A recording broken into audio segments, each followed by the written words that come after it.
DJ Anand Babu.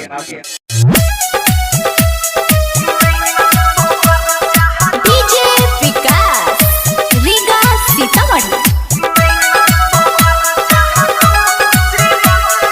Singing by Prince area.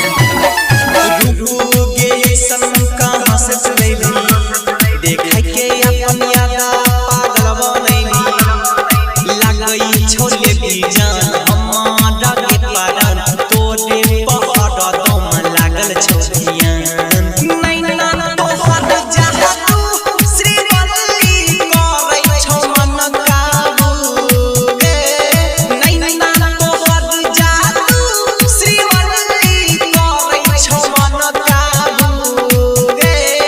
DJ Vikas Riga Sitamarhi. Radhika recording studio Saharsa.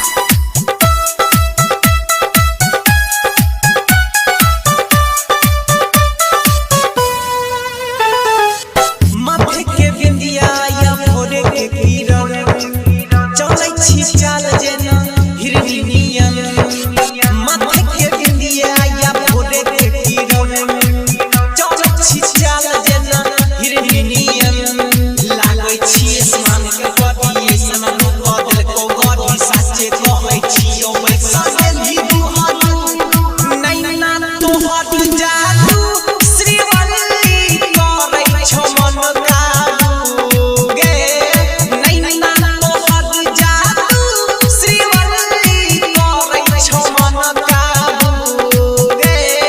DJ Vikas Riga Sitamarhi.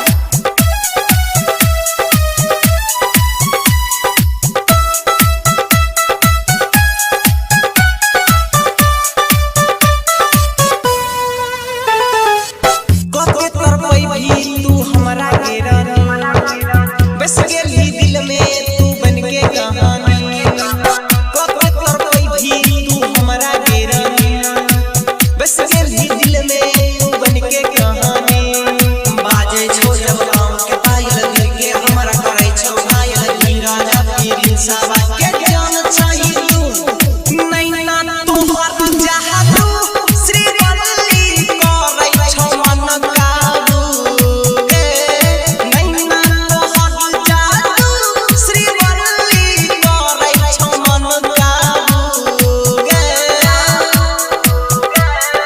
Recording by Sujeet Saharsa. DJ Anand Babu.